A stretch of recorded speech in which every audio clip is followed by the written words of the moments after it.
একবার এক যুবক বুদ্ধের কাছে এসে বলল, ভগবান, আমার জীবনে অনেক দুঃখ, আমি কিভাবে শান্তি পাব? বুদ্ধ মুচকি হেসে তাকে এক গ্লাস জল দিলেন এবং বললেন, এই গ্লাসে 1 চামচ লবণ দাও ও খেয়ে দেখো। যুবক তাই করল।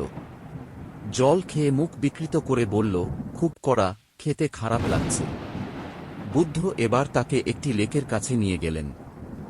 বললেন, এবার লেকে 1 চামচ লবণ ফেলো ও জল খেয়ে দেখো। যুবক লবণ ফেলল ও লেক থেকে জল পান করল। এবার সে বলল, জল একদম স্বাভাবিক, কোনো লবণের স্বাদ নেই।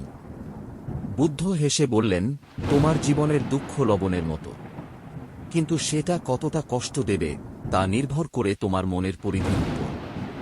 যদি মন ছোট হয় তাহলে সামান্য কষ্ট অসহ্য লাগে, কিন্তু মন যদি বিশাল হয় তাহলে বড় কষ্ট সামলে নেওয়া যায়। শিক্ষা, মনকে বড় করতে শিখো। জীবনের দুঃখকে তুমি নিয়ন্ত্রণ করতে পারবে না, কিন্তু কিভাবে তা গ্রহণ করবে তা তোমার হাতে।